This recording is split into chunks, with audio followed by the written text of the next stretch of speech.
In May 1944, somewhere in the vast Pacific Ocean, a single American warship accomplished something that had never been done before and has never been done since. Not by the Royal Navy in the Atlantic, not by German U-boats prowling convoy routes, not by any submarine hunter in any navy in any war ever. USS England, a modest destroyer escort, not even a full-size destroyer, sank 6 enemy submarines in just 12 days. 6 in 12 days. To put that in perspective, most anti-submarine ships went their entire wartime service without sinking a single submarine. The average was 1 kill per 60 depth charge attacks. England achieved 6 kills in 12 days, often with just 1 or 2 attacks per submarine. But here's what makes this story truly extraordinary. This wasn't luck. This wasn't just about having better weapons or a braver crew. What happened in those 12 days in 1944 was the convergence of 3 revolutionary elements that would change naval warfare forever. American codebreaking that could predict exactly where enemy submarines would be. A new weapon that solved problems submarine hunters had struggled with since World War I, and a crew that executed their mission with near-perfect precision. And the strangest part? The ship was named after a young ensign who died at Pearl Harbor after repeatedly entering a capsizing battleship to save trapped sailors. He never knew his sacrifice would inspire a crew that would achieve the impossible. This is the story of how intelligence, innovation, and human courage came together to accomplish the most successful anti-submarine operation in naval history, and how that success changed the entire course of the Pacific War in ways no one expected. Our story begins not in 1944, but 3 years earlier, on a Sunday morning that would change everything. December 7, 1941, Pearl Harbor, Hawaii. Ensign John Charles England was 4 days away from his 21st birthday. He was serving aboard the battleship USS Oklahoma, eager for his wife and 3-week-old daughter to arrive in Hawaii. He'd never even met his daughter.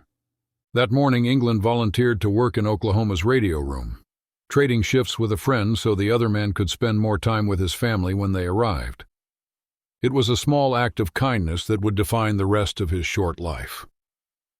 At 7:55 a.m., the first wave of Japanese aircraft struck Pearl Harbor. Oklahoma was moored on Battleship Row when torpedoes slammed into her port side, one after another, 5 torpedoes in total. The massive battleship began rolling over almost immediately, capsizing in just 12 minutes. Hundreds of men were trapped inside as the ship turned turtle. England initially escaped to the deck. The scene around him was chaos, oil-covered water, men on fire, Japanese planes strafing survivors. But then he remembered the men still trapped in the radio room below. He made a choice. England went back inside the capsizing battleship. Once, twice, 3 times. Each time he descended into flooding compartments with no lights, using only touch and memory to navigate passages filling with oil and water. Each time he guided a trapped sailor to safety. On his 4th attempt, Ensign John Charles England disappeared into Oklahoma's flooding interior. He was never seen again. He was one of 429 men who died aboard Oklahoma that day. For days afterward, rescue workers could hear tapping from inside the overturned hull, sailors trapped in air pockets slowly running out of oxygen. 32 men would eventually be rescued, but for most, including England, there would be no rescue. Initially, England was buried among the unknown casualties at Punch Bowl Cemetery. It would take 75 years, until 2016, for DNA technology to finally identify his remains and return him home to Colorado Springs, where he was reinterred next to his parents. He received a Purple Heart for his sacrifice. But his extraordinary heroism, repeatedly risking and ultimately giving his life to save others, would be commemorated in a different way. 2 warships would bear his name: destroyer escort DE-635, commissioned in 1943, and later the guided missile cruiser CG-22. But in May 1944, the crew of USS England didn't just carry his name.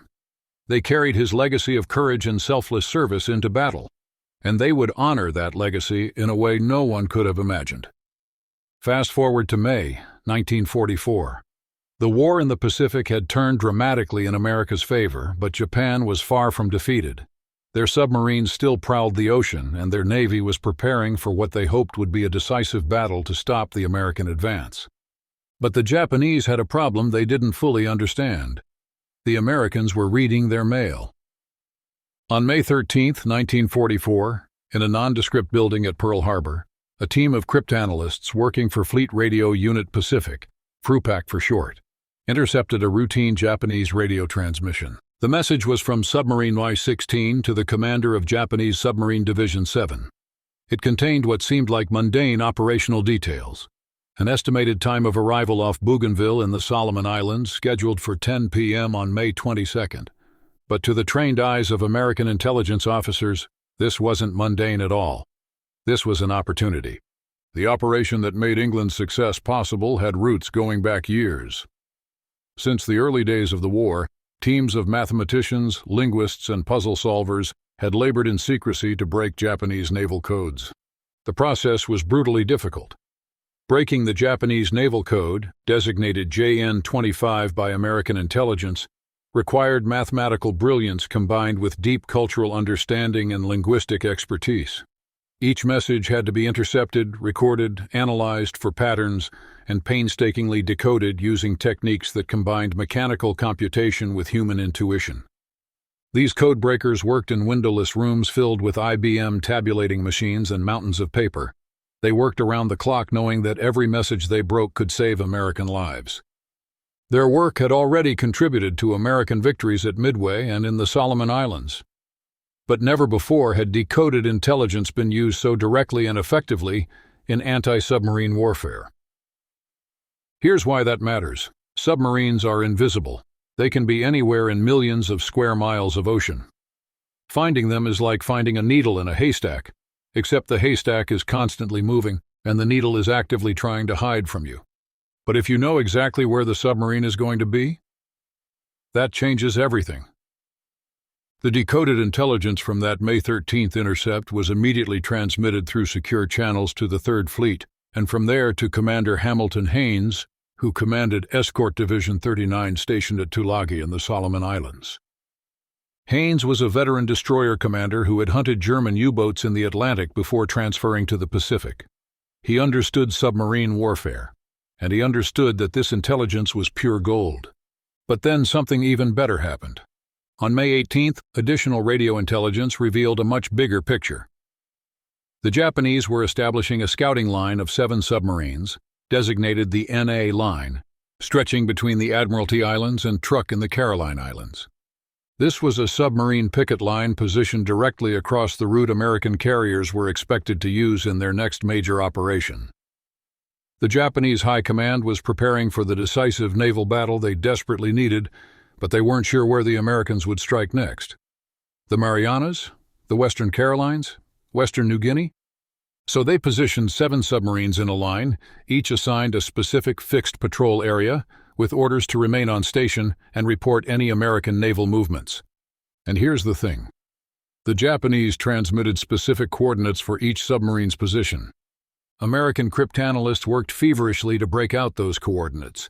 It was complex work requiring not just breaking the code, but understanding the Japanese Navy's coordinate system and operational procedures, but they did it. For the first time in the Pacific War, this ultra-secret intelligence would be sanitized and shared directly with anti-submarine forces, giving them an unprecedented advantage. The intelligence proved remarkably accurate.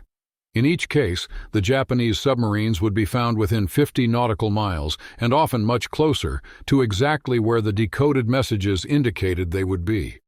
Think about what this means. The Americans now had a shopping list of enemy submarine positions. They knew where 7 Japanese submarines would be, when they would be there, and that these submarines were under orders to stay in those positions.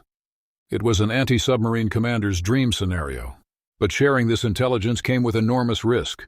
If the Japanese realized their codes were compromised, they might change them, depriving the Allies of a crucial advantage. Elaborate precautions were taken to disguise the source. Cover stories were prepared, attributing submarine discoveries to aerial reconnaissance or routine patrols.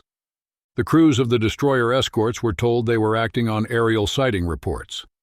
They never knew that their success was enabled by one of the war's most closely guarded secrets. But intelligence alone doesn't sink submarines. You still need the right weapons and the right people. And that's where our story takes another turn. The revolutionary weapon. To understand why USS England's achievement was so extraordinary, you need to understand the problem submarine hunters had been fighting since World War I. The weapon everyone used was the depth charge, basically a barrel full of explosives that you dropped off the back of your ship, set to explode at a certain depth. The idea was simple. Get close enough to where you think the submarine is, drop depth charges, and hope the explosion pressure wave damages or destroys it. But depth charges had fundamental problems that had frustrated submarine hunters for decades. First, the accuracy problem. You're dropping explosives off the stern of a moving ship at a submarine that's also moving and can change depth and direction. You're basically guessing where the submarine will be when your depth charge explodes. It's like trying to hit a moving target underwater while you're also moving. Second, the timing problem. By the time you get your ship directly over where you think the submarine is, the submarine knows you're attacking and is taking evasive action.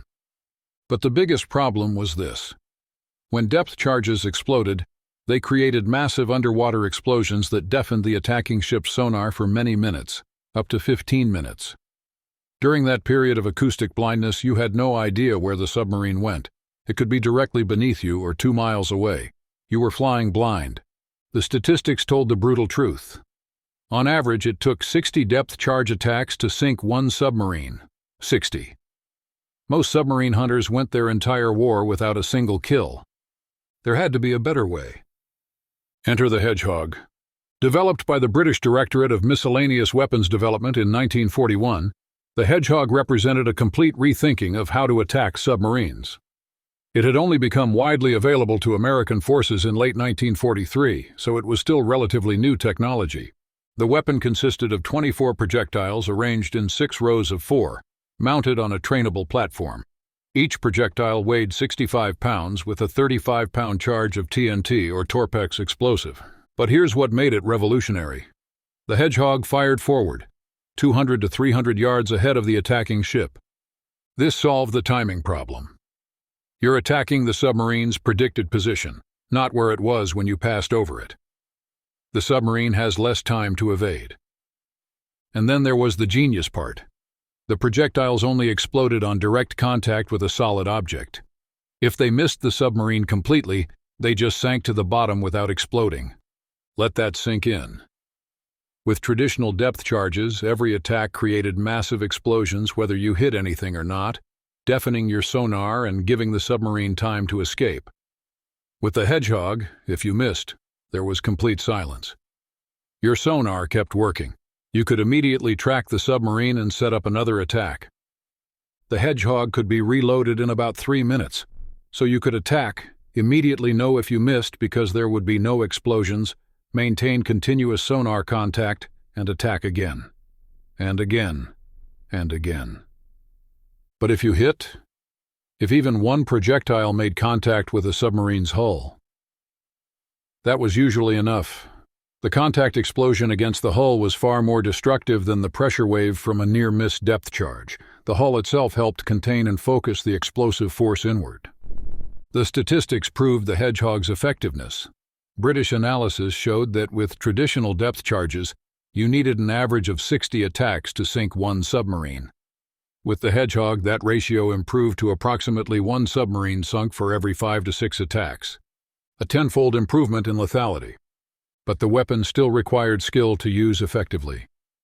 The sonar operators had to accurately track the submarine's position, course, and speed. The plotting team had to calculate where the submarine would be when the projectiles arrived. The Hedgehog crew had to fire at precisely the right moment. It was a weapon that rewarded practice, training, and precision. And USS England's crew had all three. Commander Haynes wasted no time organizing a response to the intelligence about Avery 16. He ordered the formation of a 3-ship hunter-killer task group, selecting the best anti-submarine vessels available. The group would consist of 3 Buckley-class destroyer escorts, USS George, USS Raby, and USS England.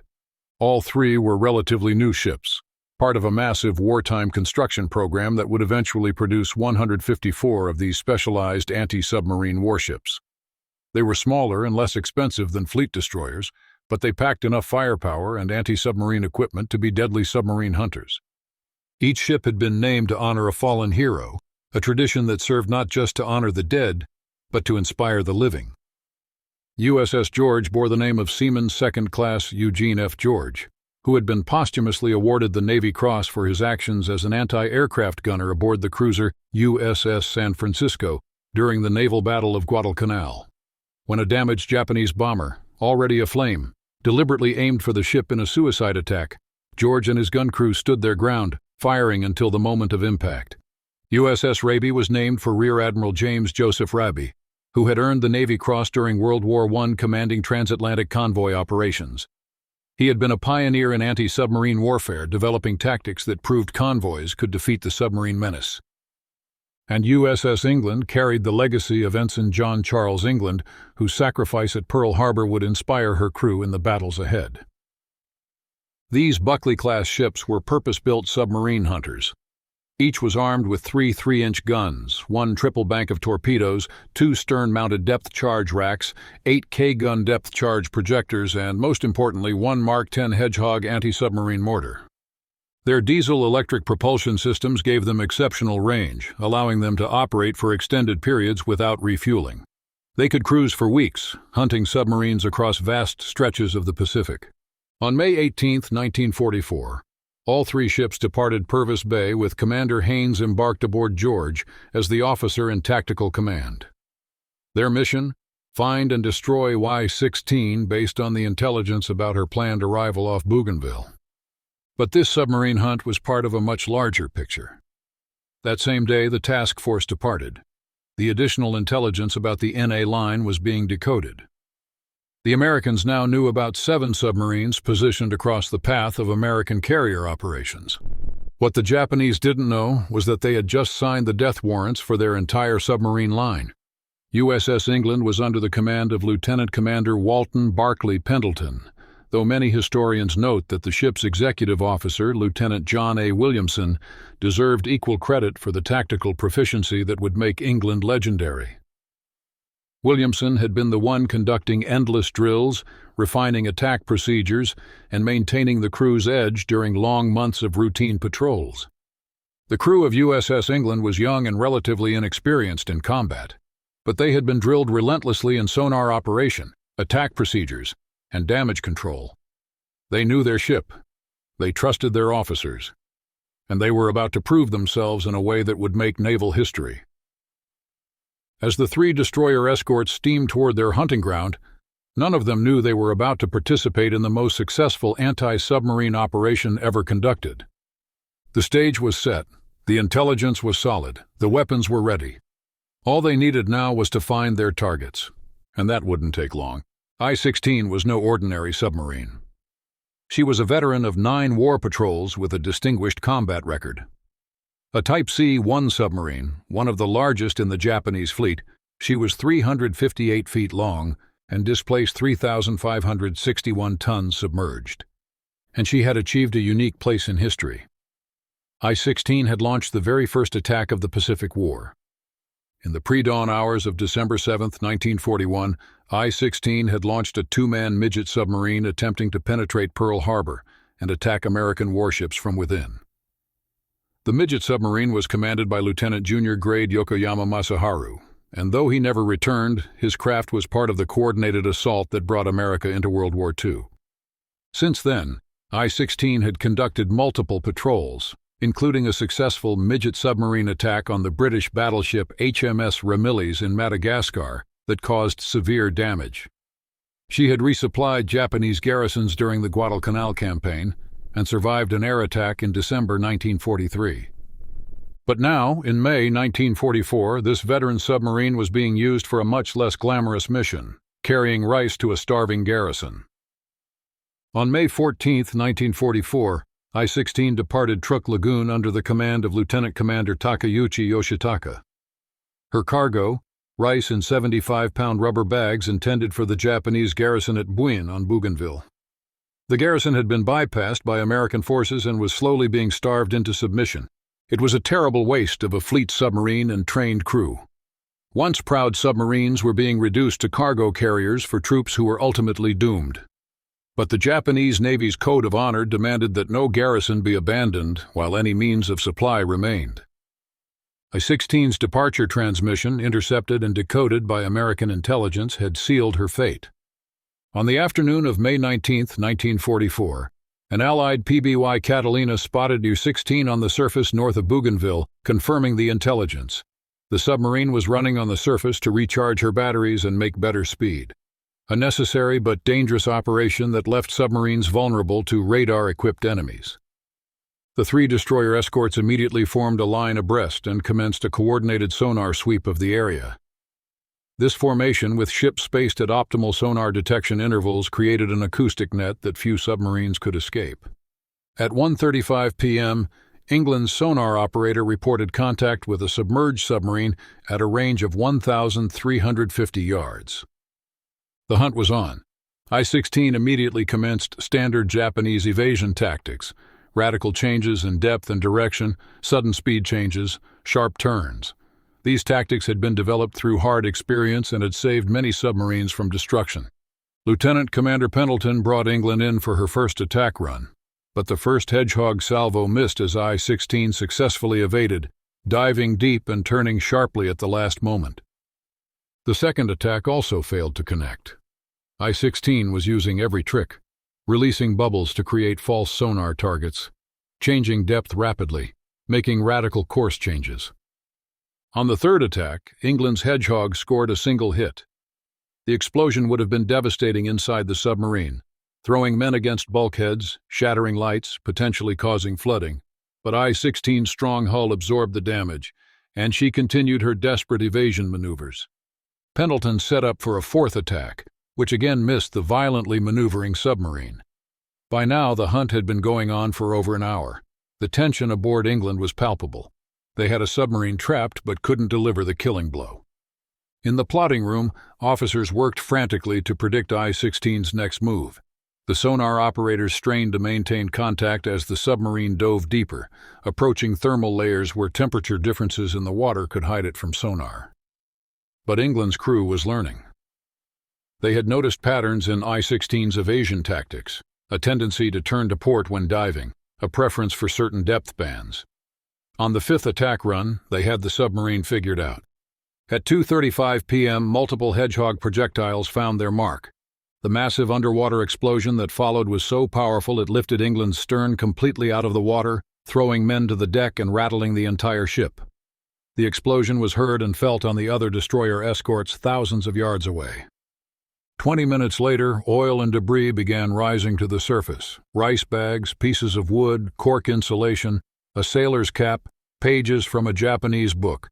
Unmistakable evidence that I-16 had been destroyed. The submarine that had launched the first attack at Pearl Harbor was gone, taking all 107 officers and men to their deaths. One submarine down. But England and her sister ships were just getting started. The Nay Line massacre begins. While I-16 met her fate, the 7 submarines of the NA line were taking up their assigned positions, completely unaware they were being hunted. All 7 were RO-class boats, type RO-100 submarines, much smaller than I-16. Originally designed for coastal defense, these 760-ton boats were armed with 4 torpedo tubes and a deck gun. They were well-built submarines, but they lacked radar, making them poorly suited for the reconnaissance mission they had been assigned. Their job was to spot American carrier forces and report their movements. But without radar, they would have to spend dangerous amounts of time on the surface using visual lookouts. Of the 20 type RO-100 submarines Japan would build during the war, not a single one would survive to see the surrender. The first submarine of the NA line to meet its fate was RO-106. This submarine had already compiled a notable combat record. On July 18, 1943, she had torpedoed the American tank landing ship LST-342, causing a catastrophic ammunition explosion that killed 121 men, including the renowned artist Lieutenant Commander Mullen Barclay. On the night of May 22nd, at 3:50 a.m., Georgia's radar operator detected a surface contact that proved to be RO-106. The submarine was running on the surface, recharging batteries under cover of darkness. George illuminated the submarine with a 24-inch searchlight, catching her completely by surprise. The powerful beam would have been blinding to the watch officers on the submarine's bridge. Despite the surprise, RO-106's crew reacted quickly, crash diving beneath the surface before George could bring her guns to bear. But it wasn't fast enough to completely escape. George launched a Hedgehog attack at 4:15 a.m. but missed. At 4:25, England gained sonar contact as RO-106 attempted to escape. The submarine was making 8 knots, zigzagging violently while changing depth. England's first Hedgehog attack missed, but then the submarine made what may have been a fatal tactical error. RO-106 reversed course and turned toward England, possibly attempting to fire torpedoes at her attacker. Not understanding how the Hedgehog worked, that it fired ahead rather than being dropped over the stern. The submarine commander had inadvertently positioned his boat directly in the Hedgehog's kill zone. England's second attack scored at least 3 direct hits. The explosions were catastrophic inside the submarine. The hull breached in multiple places. Water rushed in at tremendous pressure. Electrical systems shorted out in showers of sparks. The submarine broke up immediately, her pressure hull collapsing as she plunged toward the ocean floor. RO-106 was lost with all 49 hands. The entire action from first radar contact to the submarine's destruction had taken just 36 minutes. 2 submarines down in 4 days, an impressive record by any standard. But England's crew was just hitting their stride. The next day brought another contact and another kill. RO-104 had spent most of her previous patrols in the frigid waters of the North Pacific and Aleutian Islands, a stark contrast to the tropical waters where she now hunted.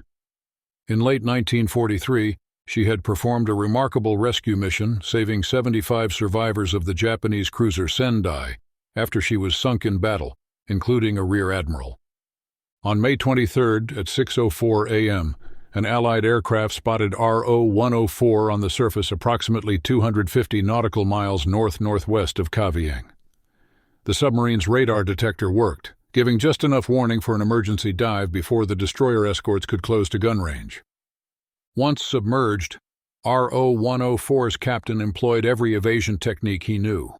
The submarine transmitted bursts of tuned sound impulses designed to jam sonar, a sophisticated countermeasure known as acoustic deception. The tactic worked. Raby made the first attack run, followed by 4 more Hedgehog attacks over the course of 2 hours. All missed. George then took over with her crew determined to succeed where Raby had failed. 5 more Hedgehog runs. All 5 salvos missed as RO-104 twisted and turned beneath the waves. The submarine's captain was fighting for his crew's lives with skill and determination. But each evasion maneuver consumed precious battery power, and the submarine's air was growing foul with carbon dioxide. Finally, at 8:19 a.m., England moved in for her turn. The first Hedgehog attack missed, but England's sonar team had been carefully observing RO-104's evasion patterns for over 2 hours. They noticed the submarine tended to turn to starboard while diving, preferred depths between 200 and 250 feet, and accelerated just before making major course changes. On the second attack, England's team had precisely calculated RO-104's next move. Between 10 and 12 projectiles found their mark. The resulting underwater explosion was followed by the unmistakable sounds of a submarine breaking up, the screech of tearing metal, the thunder of imploding compartments, and then silence. It wasn't until 10:45 that debris finally reached the surface, confirming that RO-104 and all 58 hands had been lost. The debris field was extensive: wooden decking, cork insulation, clothing, and the oil slick that had become the signature of a submarine's grave. 3 submarines in 5 days. The deadly efficiency of the hunter-killer group was becoming apparent. But the hunt was far from over. The very next day, May 24th, brought another contact and another kill. RO-116 was relatively new on only her second war patrol under the command of Lieutenant Commander Shibuya Kunio. The submarine had been commissioned just 6 months earlier, and her crew was still gaining experience. At midnight, George gained radar contact at the remarkable range of 17,000 yards, nearly 10 miles. This exceptional detection range was due to ideal atmospheric conditions that enhanced radar propagation. RO-116 dove immediately, but her crash dive was slower than it should have been, a sign of her crew's relative inexperience. At 1:15 a.m., George gained sonar contact at just 750 yards. The submarine employed the same desperate tactics as her predecessors: violent rudder shifts, radical depth changes, sophisticated sonar jamming. These tactics proved temporarily successful, frustrating Georgia's attacks. England moved in and made 2 aborted Hedgehog runs when the targeting solution fell apart at the last moment. But on the 3rd attempt, England's crew had RO-116's number. At 2:14 a.m., at least 3 projectiles struck home. The submarine's destruction was swift but oddly quiet. None of the massive secondary explosions that had marked previous kills. RO-116 simply broke apart and sank, taking all 56 hands with her into the depths. 4 submarines in 6 days. England had now personally sunk 3 enemy submarines, with 2 more kills attributed to the task group. The record was becoming extraordinary. 2 days later, on May 26th, the hunter-killer group found RO-108. This submarine had already proven herself dangerous. On October 3, 1943, RO-108 had fired a spread of torpedoes at 3 American destroyers in Huon Gulf off New Guinea. USS Smith evaded successfully, but USS Henley was not so fortunate. 2 torpedoes struck her, breaking the destroyer's keel. Henley broke in 2 and sank rapidly, killing 15 men and wounding 52 others. Later, in December 1943, RO-108 was caught on the surface by a PBY Catalina. The aircraft's depth charges caused serious damage, and the submarine went down by the stern. But somehow, her crew managed to save her through heroic damage control, working in flooded compartments to shore up bulkheads and patch leaks. At 11:03 p.m. on May 26th, Raby gained radar contact on RO-108 at 15,000 yards, approximately 110 nautical miles northeast of Seidler Harbor. England also gained radar contact before the submarine dove. Once submerged, England gained sonar contact at 1,650 yards. The submarine was making maximum submerged speed, trying to open the range. Raby was vectored in for the first attack, but her Hedgehog salvo missed. The submarine had turned inside Raby's attack run, a maneuver that required precise timing and steady nerves. At 11:23 p.m., England commenced her attack run. This time, there would be no prolonged hunt. England's Hedgehog scored between 4 and 6 hits on the first salvo. The multiple explosions tore RO-108 apart instantly. The submarine's hull, already weakened by previous battle damage, couldn't withstand the multiple direct hits. RO-108 went down with all 53 hands, 5 submarines in 8 days, and England had personally destroyed 4 of them. But by now the Japanese were starting to realize something was terribly wrong. On May 27, 1944, Japanese naval intelligence intercepted and decoded American communications indicating several submarines had been sunk north of the Admiralty Islands. The American reports were described by Japanese intelligence as increasingly jubilant in tone. And they should have been. The Americans were systematically destroying an entire submarine line. Warning messages were immediately transmitted to the remaining submarines of the NA line. The messages were sent on multiple frequencies and repeated several times to ensure reception. RO-112 received the warning and immediately cleared the area. She would survive this hunt only to be sunk by USS Batfish off Luzon on February 11, 1945, with the loss of all 61 hands. RO-109 also received the warning and escaped the killing zone. She too was living on borrowed time. She would be sunk by the destroyer transport USS Horace Bass off Okinawa on May 7, 1945, with all hands lost. But RO-105, under the command of Lieutenant Junichi Inuo, either never received the warning or chose to remain at her assigned position. Perhaps her radio was damaged. Perhaps her captain felt duty-bound to maintain his station regardless of the danger. The submarine had the commander of Japanese Submarine Division 51, Captain Ryanosuke Kato, embarked, which would have made it virtually impossible for Lieutenant Inuo to abandon his patrol area without explicit orders. RO-105 had several close calls during previous patrols. In August 1943, she had narrowly avoided 2 torpedoes fired by USS Tarpon through violent evasive action. In September 1943, she had fired torpedoes at the cruiser USS Columbia but missed. She had also rescued several downed Japanese aviators. Dangerous operations requiring the submarine to surface in daylight near enemy-controlled territory. After sinking RO-108, the three destroyer escorts had to replenish their heavily depleted stocks of Hedgehog projectiles. They proceeded to Seidler Harbor, where they quickly loaded ammunition and supplies. Upon departing, they joined a larger hunter-killer task group that included the escort carrier USS Hoggett Bay and several destroyers. The arrival of the carrier group added air power to the hunt, with aircraft able to search vast areas and vector surface ships to submarine contacts. During the night of May 30th to 31st, the destroyer USS Hazelwood gained radar contact on what would prove to be RO-105.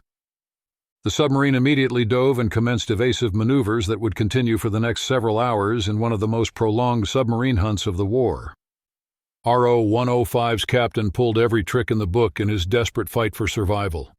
The submarine discharged debris to create false sonar targets, released oil slicks to simulate damage, and executed maneuvers so violent they pushed the boat's hull to its structural limits. The hunt continued through the night with multiple ships taking turns attacking. Hazelwood dropped conventional depth charges without apparent effect. George made several Hedgehog attacks and may have scored 3 hits with 1 salvo. Yet incredibly, the submarine continued maneuvering and fighting. As dawn broke on May 31st, the destroyer escort USS Spangler in England joined the attack. The sunrise revealed a calm sea with an oil slick marking where the submarine had been hit. But RO-105 was still fighting. Spangler's Hedgehog attack missed when the submarine made a radical turn at the last moment. At this point, Commander Haynes, still aboard George, transmitted a message that would become part of naval legend. "Oh hell, go ahead, England." It was both an acknowledgement of England's superior success rate and an expression of frustration at the submarine's stubborn refusal to die. England's crew, who had been watching their sister ships attack without success all night, were eager for their chance. They had been observing RO-105's evasion patterns for hours and had noticed subtle patterns, a slight hesitation before major turns, a preference for certain depth bands when under attack. At 7:36 a.m. on May 31st, England's Hedgehog salvo triggered a massive underwater explosion that dwarfed even the spectacular destruction of UR-16. Between 6 and 10 projectiles found their mark, and the resulting detonations were followed by secondary explosions as RO-105's own torpedoes detonated. The violence of the explosion was extraordinary. A column of water shot hundreds of feet into the air. The shockwave could be felt through the hulls of ships miles away. RO-105 was literally blown apart. Captain Cato and all 55 hands were killed instantly. The oil slick that rose to the surface spread for miles, mixed with debris that included recognizable pieces of the submarine's hull, wooden decking, and personal effects of the crew. It was a grim reminder of the totality of destruction that modern naval warfare could inflict. In just 12 days, from May 19th to May 31st, 1944, USS England had sunk 6 Japanese submarines. Let that sink in. 6 enemy submarines, 12 days, 1 ship. The achievement was unparalleled in the history of anti-submarine warfare. The feat was all the more remarkable considering that England was not a powerful destroyer but a modest destroyer escort, and she was just 5 months out of the shipyard on her first war patrol. The statistics spoke for themselves. Of the 7 submarines assigned to the NA line, 6 had been destroyed, with 5 of them falling to England's Hedgehog. Only RO-109 had escaped, and she would meet her fate less than a year later off Okinawa. The average anti-submarine ship in World War II went its entire service without sinking a single submarine. England had sunk 6 in less than 2 weeks. Upon learning of the achievement, Chief of Naval Operations Admiral Ernest J. King sent a message that carried the weight of a promise. "There'll always be an England in the United States Navy." The message was both recognition of the ship's unprecedented achievement and a tribute to Ensign John C. England, whose heroic sacrifice at Pearl Harbor had inspired the crew. True to Admiral King's word, when USS England DE-635 was decommissioned after the war, another ship was christened USS England, the guided missile cruiser CG-22, which served from 1963 to 1994. The crew of USS England was awarded the Presidential Unit Citation, one of only 3 destroyer escort crews in World War II to receive this honor. The citation read in part, for extraordinary heroism in action against enemy Japanese submarines in the Pacific War area from May 19 to 31, 1944. The USS England's brilliant performance in this vital mission contributed materially to the successful operations of our forces and upheld the highest traditions of the United States Naval Service. Lieutenant Commander Pendleton received the Navy Cross for his leadership during the submarine killing spree, but historians have rightly noted that his executive officer, Lieutenant John A. Williamson, deserved equal credit for the ship's tactical proficiency.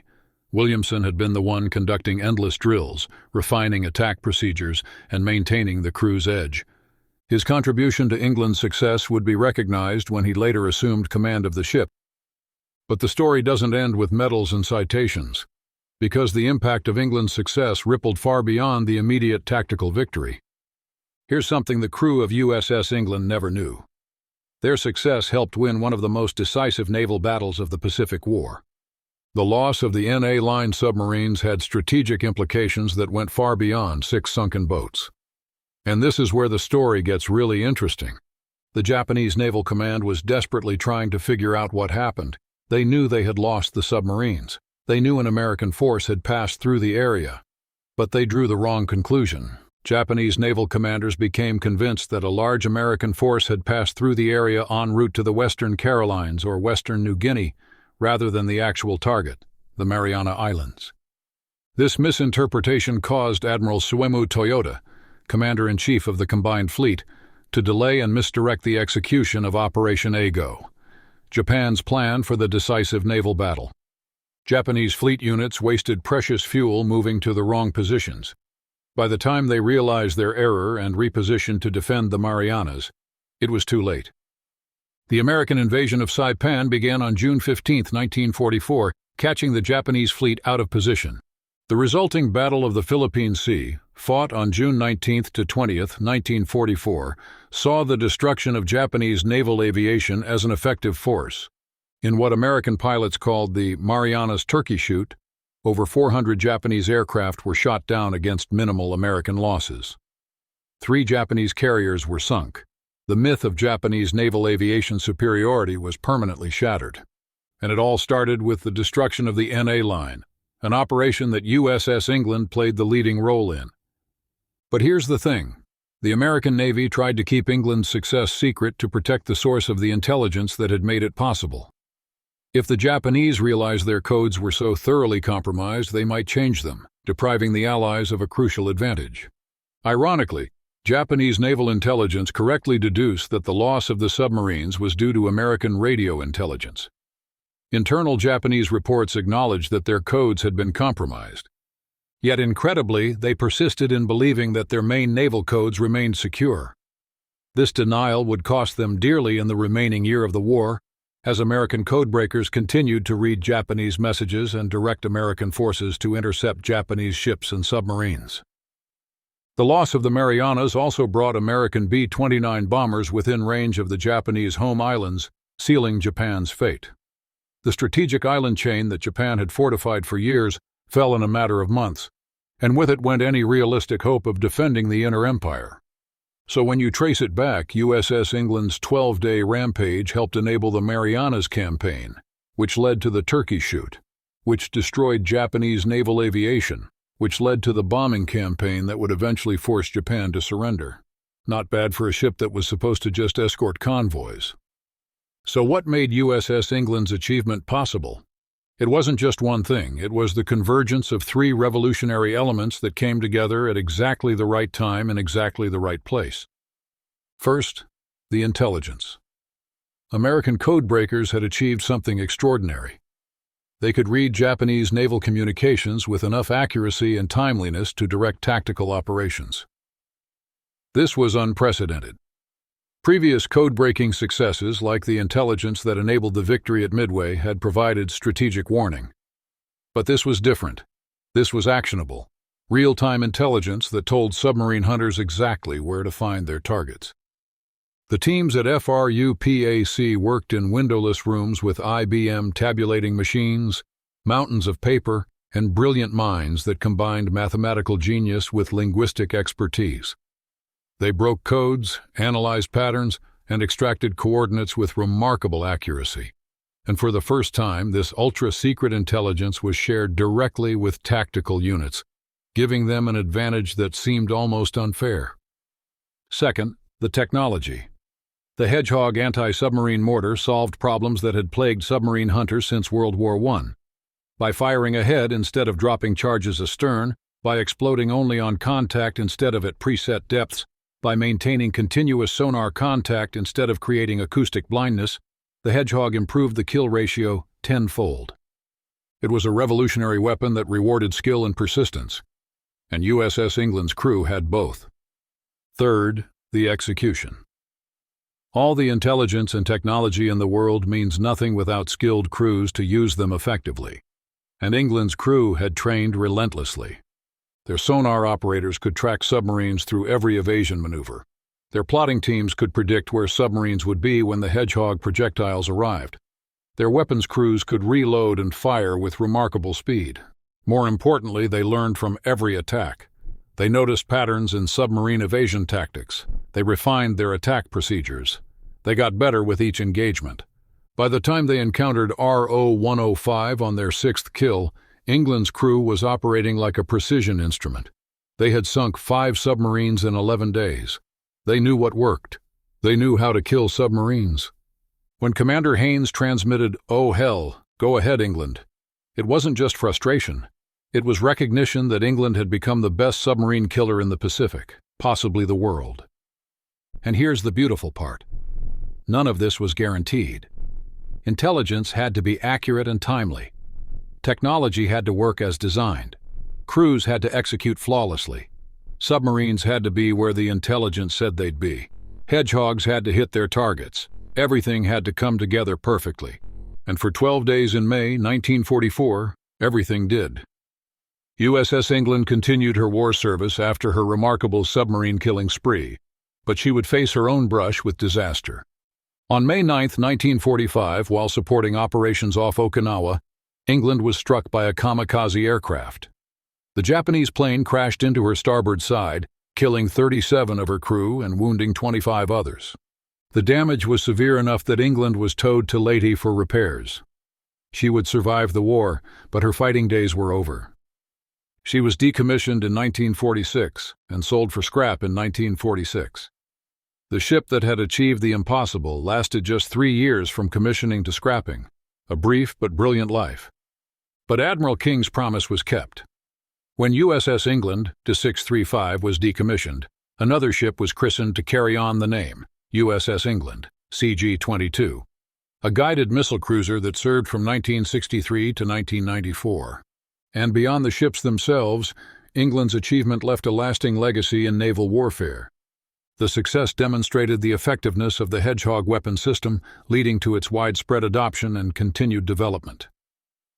Post-war anti-submarine weapons would build on the principles the Hedgehog pioneered, forward-firing weapons that exploded only on contact, maintaining continuous sonar contact, enabling rapid follow-up attacks. The operation also validated the concept of sharing signals intelligence directly with tactical units. While the practice carried risks, if security was compromised, the intelligence advantage could be lost. The results spoke for themselves. 6 submarines in 12 days. That's what actionable intelligence combined with capable forces could achieve. The Navy would remember the lessons learned. Specialized anti-submarine vessels, sophisticated detection equipment, purpose-built weapons, intensive crew training. These became hallmarks of American anti-submarine warfare that would prove crucial in the Cold War. But perhaps the most important legacy was the inspiration.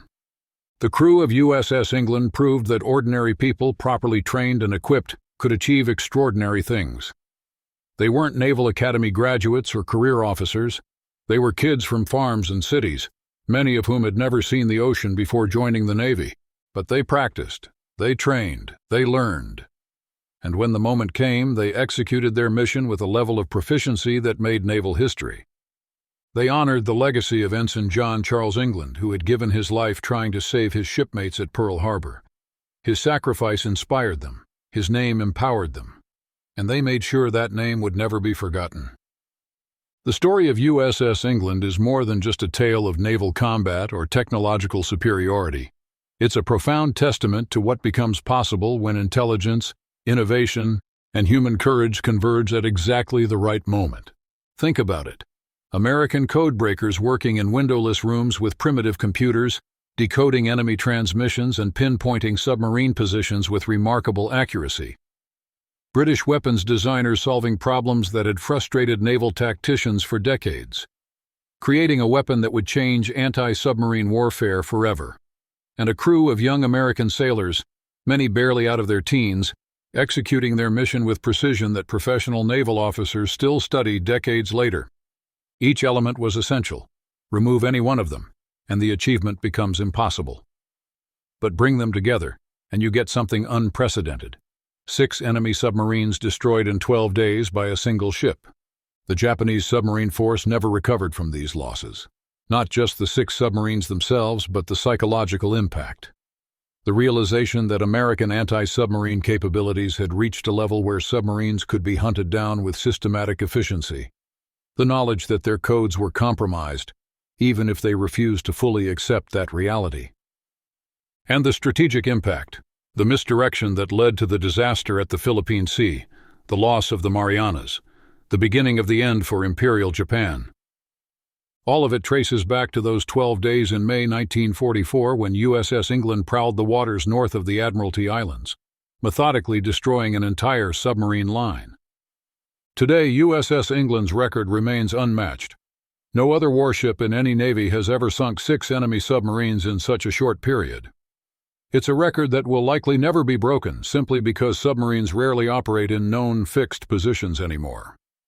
The intelligence advantage that made England's success possible was unique to that moment in history. But the lessons remain relevant. The importance of actionable intelligence, the value of purpose-built weapons designed to solve specific problems, the necessity of intensive realistic training, the power of ordinary people to achieve extraordinary things when properly led and equipped. And perhaps most importantly, the story reminds us that the names we give our ships matter. USS England wasn't just a designation on a hull. It was a living memorial to a hero who gave everything to save his shipmates. The crew of that ship understood what the name represented, and they honored it in the best way possible, by achieving something so remarkable that the name USS England would be forever linked with the most successful anti-submarine operation in naval history. There will always be an England in the United States Navy. Admiral King's promise was kept not just by commissioning another ship, but by ensuring that the story would be told, studied, and remembered.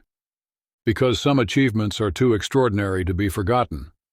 And some heroes, like Ensign John Charles England and the crew that bore his name, deserve to be remembered as long as naval history is taught and tales of courage at sea are told. That's the story of USS England. 6 submarines in 12 days, a record that stands to this day, and a legacy that will endure forever.